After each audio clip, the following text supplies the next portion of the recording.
Alright, so we got another service call, and look what we got. We got some major flood back, and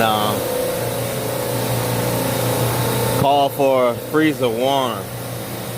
Look like we're gonna have more than a freezer probably warm. Look at that, Snow White, baby. So let's check it out. Let's see what's going on. All right, so here's our circuit. Freezer 120, 425. This is less. Whoa. So what we got here? We got coil frozen. Look at that. Look at all that ice. I'm talking about all behind the fans. There's ice. It's a lot of ice in there. We got plenty of ice. I'll be here hours melting ice. Guess that's easy pay, but it might be boring. Alright, so we got a frozen coil. This is an ice cream freezer.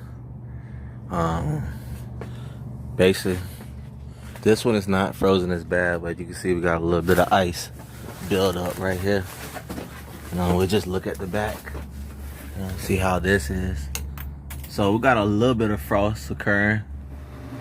Alright, so we're back on the roof. As you can see, we got multiple evap coils frozen. We're gonna put it through defrost.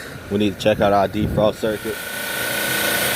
Alright, so I just put the meat freezer into a defrost. We're gonna see if the defrost activates. So I just hooked my gauge up on the circuit. And right now, as you can see, we are about 13 PSI. When the defrost hot gas valve open up, we're gonna see this pressure opens up. And therefore we'll see, there we go. It just opened. So at least we know that our hot gas solenoid is working. That's one of the ways you can confirm. Just hook up to the circuit. And as you can see, this is dropped. So now we're gonna check our brother right here. This is, our defrost won't work without this. This is our DDR valve. Basically you wanna see a differential across the valve from here to there. So, all right, so we're gonna check our differential across our DDR valve right here.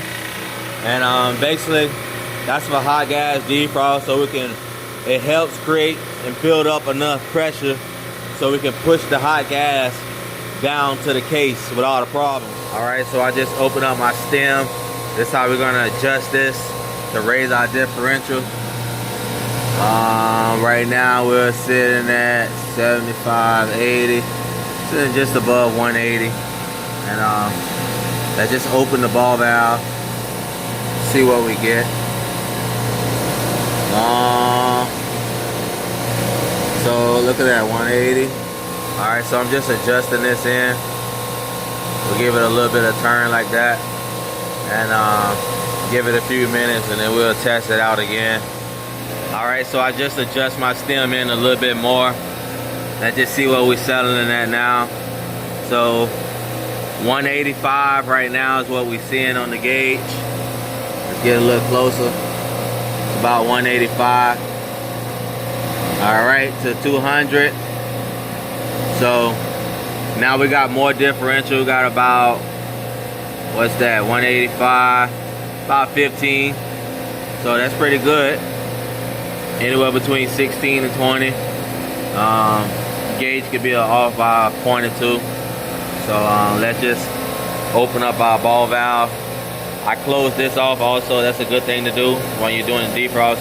Close this to make sure your pressure builds up nice before you send it downstairs. So now I'm going to open this up and we're going to just let our case defrost. All right, so I'm in the cooler, and basically I just de-iced the coil, took the fan blade down, hose it down. All right, so now look at our suction header. Look at the compressor, all the ice is going away. Basically had to defrost all those coils. Look at that. Just a little bit of ice here.